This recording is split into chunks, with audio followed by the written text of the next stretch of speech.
Coming up on today's episode of Airborne Unlimited, NBAA to appeals court, a Santa Monica FAA agreement must be vacated.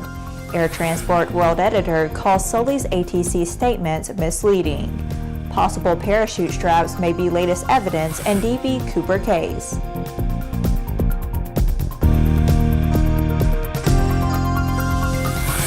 Hello, I'm Laura Hudson. It's August 18th and this is Airborne Unlimited. The NBAA joined 5 other stakeholders to file a brief with the U.S. Court of Appeals for the District of Columbia Circuit, challenging the legality of a settlement agreement between the FAA and the City of Santa Monica.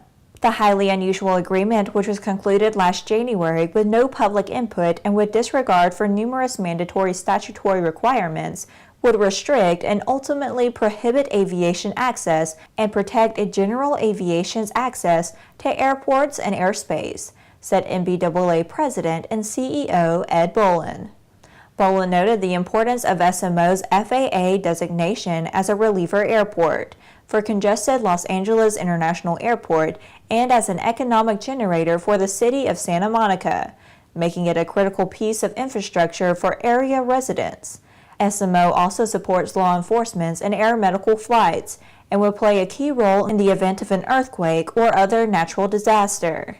Other parties to the filing include the Santa Monica Airport Association, a user group and long-standing proponent for maintaining the airport, 2 airport-based businesses, Bill's Air Center Inc. and Kim Davidson Aviation Inc., and Redgate Partners LLC and Wonderful Citrus LLC, 2 operators that frequently utilize SMO.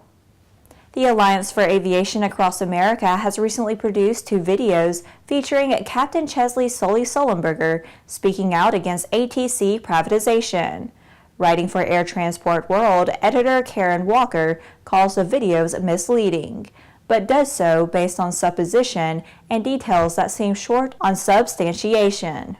Aside from misrepresenting the issue, Sullenberger accuses U.S. airlines of putting cost reduction ahead of safety. That's a shameful lie, Walker writes.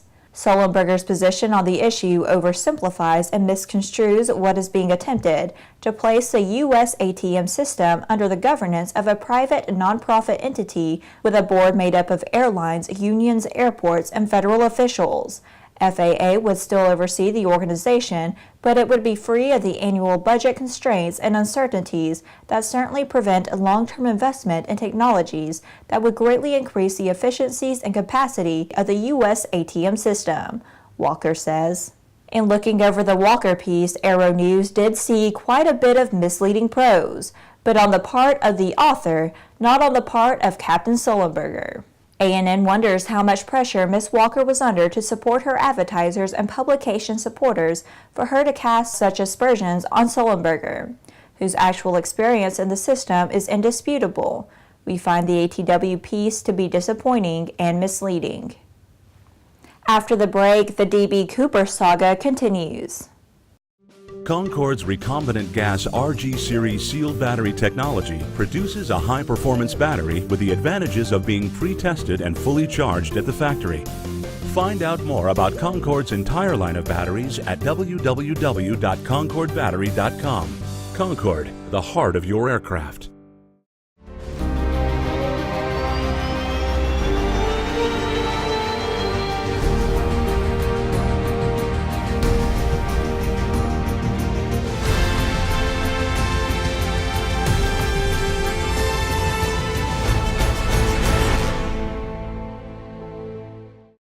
The dream is real, a truly affordable personal jet aircraft. The Subsonics Personal Jet Kit is priced at only $42,000. Kit plus engine is still under $100K. Add instruments, upholstery, and paint and you're flying. It's time to put your money where your bucket list is. Learn more at sonicsaircraft.com.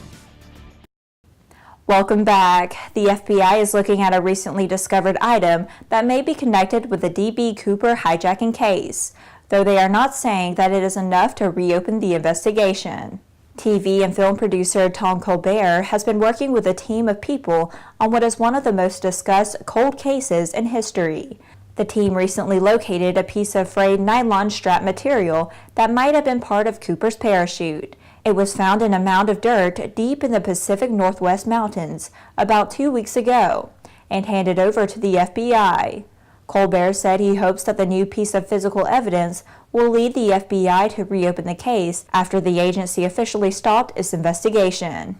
The FBI confirmed a meeting with Colbert. However, FBI Los Angeles office spokeswoman Laura Miller said in an email Sunday only that evidence brought to the agency will be evaluated for its value. This case falls under the purview of FBI Seattle, so my understanding is that it would be forwarded there. Colbert said the team, led by a former FBI agent, found the strap while digging at a site where a source thought some evidence may remain. It's Friday, and that means it's time for A&N CEO and Editor-in-Chief Jim Campbell to check in with his weekly Barnstorming commentary.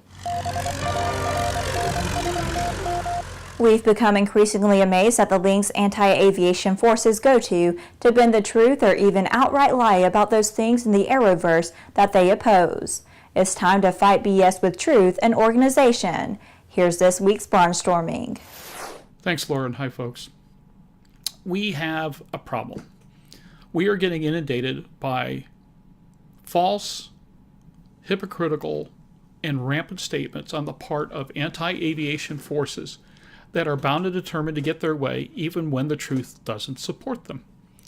If you look at the Santa Monica fight and all the invective and the nastiness that's taken place and the folks that would oppose Santa Monica for any reason, even to the point where they complained about medical emergency flights that took place in July and how noisy they were and how inconsiderate those pilots were, and there ought to be a law. Well, there was a law. They did have a blackout time during which flights could not be made unless a medical emergency was present, and there was. And even when a number of the Santa Monica residents heard there was a medical emergency, they didn't care because they lost 20 seconds of sleep, because they're concerned that somehow this means there'll be more airplanes. The hypocrisy is unbelievable. I remember one incident, this was January the year before, I believe, when I visited Santa Monica for a couple days. Got into a conversation with a fellow who was obviously part of the anti-airport crowd, who accused me of being a baby killer, accused me of being pro-cancer and pro-noise and pro-this and that, for being a GA pilot while stepping out of his Escalade. Really? Yeah, this is my idea of eco-puritanism there. It was ridiculous. It's even more ridiculous when you look at the ATC privatization effort, where the Transportation and Infrastructure Committee that I've been having a Twitter war with over the last couple of weeks makes these ridiculous statements, especially since ATC privatization will give us the modern facilities that we've required all along. Well, are we talking about the modern technology and facilities that the FAA has been asking for and that our elected officials have refused to fund or even provide a stable funding basis so that the FAA can act properly and progressively for the future? The hypocrisy is unbelievable. You fight hypocrisy with truth, you fight hypocrisy with organization, and you fight hypocrisy with consistency. Aviation needs to get far better organized, and I've been talking about the community for a while, and we're going to get involved in that in a big way in the coming year. But it's more important than that. We need to study these statements. We need to come up with good, solid refutations. We need to educate everybody about that. We need to make sure that we're consistent. We need to make sure we're professional. We need to make sure we're vocal, and we need to make sure that we're ready to defend ourselves at a moment's notice. We can't just sit there, roll our eyes, and go, oh, there they go again, because they'll keep going again. And the problem with this kind of hypocrisy is that they say it long enough, loud enough, dramatically enough, people start to believe it. And that's when you lose battles, no matter how flimsy the so-called truths may be that these battles that they're waging may be based upon. We need to use the truth, we need to use education, and we need to use a solid, educated community to impart that message. For the Aero-News Network, Airborne, and Aero TV, I'm Jim Campbell. Let's get it together, folks. We can win this one. After these messages, Airberlin files for insolvency. There's a difference between charting a steady course and pushing for the ceiling. And for nearly a century, Hartzell Propeller has been defining that difference. It's in our passion for engineering and research and our dedication to testing the limits of performance. We are built on honor. We are Hartzell Propeller. The Bristol Light Sport aircraft is what you are looking for. The Bristol is wider than a Cirrus, faster than a Skyhawk, offers more storage than a Husky, and comes standard with Garmin avionics. So what are you waiting for? Visit Bristol.com to find out how you can get into a Bristol today. Welcome back. With so much news coming out of the aviation industry, we're summarizing some other interesting stories in a brief segment we call Around the Patch.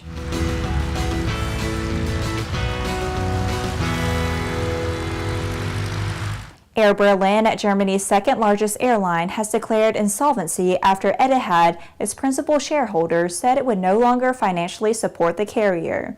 The airline said it had commenced insolvency proceedings under self-administration at the local district court of Berlin-Charlottenburg in order to continue with the restructuring process that is already underway.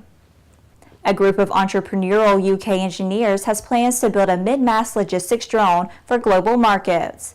The system will be aimed initially at remote and isolated communities, but is planned to be fully capable of near-urban operations in due course. Skyhopper is an electrically powered trifan design to be constructed at Prestwick in the west of Scotland. Its avionics are being developed in Hampshire in south-central England. Cargo mass load is approximately 220 pounds. A hobbyist drone landed on the deck of Britain's newest aircraft carrier last month, while she was docked in Invergordon in the Scottish Highlands. The pilot, who has not been identified, recorded aerial video of HMS Queen Elizabeth, which was tied up to the docks and apparently largely empty at the time. Then the aircraft landed on the flight deck and took photos on the aircraft. Some 330 employees at Jet Aviation St. Louis are facing layoffs after its parent company, General Dynamics, said it plans to cut finishing work done at St. Louis Downtown Airport in the coming months. Company officials made the announcement Tuesday. In the same announcement, General Dynamics said that it plans to move Gulfstream Aerospace Corporation, another subsidiary, to the former Jet Aviation facilities at St. Louis Downtown Cahokia Airport. When 19-year-old Robert Wiedemann Jr. joined the Air Force in 1976, Star Wars didn't exist. Rocky had yet to fight Apollo. Gas was 60 cents per gallon. The A-10 Thunderbolt was less than 6 months old. The F-15 was less than 2 years old. And the main military fighter aircraft was the F-4. Now, after 41 years of service and 16 different Air Force aircraft maintained, Tech Sergeant Wiedemann, 919th Special Operations Maintenance Group, retired August 14th on his 60th birthday after 41 years of service. Well, that's it for today's trip around the patch. Now let's move on to the rest of the news. President Donald Trump is considering Congressman Jim Bridenstine as the next NASA administrator. Aerojet Rocketdyne VP John Shoemaker is reportedly being considered for the deputy administrator post. The names have been confirmed by sources familiar with space politics in Washington, D.C. A former announcement has been tentatively planned for September for some time, but no exact date or location has been finalized. The acting administrator is Robert Lightfoot, who is reportedly considered for both positions. Most say he has done an acceptable job leading the agency through the transition. His most critical decision was made in May when he announced that the first launch of SLS would be an unmanned mission following speculation that a crew might fly on EM-1. Congressman Bridenstine is serving his third term in the U.S. House of Representatives. He is a pilot in the Navy Reserve. He is seen as a potential changemaker and reportedly has the support of several commercial space companies. He has also been an open advocate of returning humans to the moon before embarking on a mission to Mars. Well, that's our program for today. Remember that Airborne Unlimited is streamed daily Monday through Friday with additional breaking news bulletins for important stories that fall outside of our normal deadlines. If you're watching us on YouTube, please subscribe and do check us out on Facebook and Twitter. Get comprehensive, real-time, 24/7 coverage of the latest aviation and aerospace stories anytime at aero-news.net. Have a great weekend. See you Monday.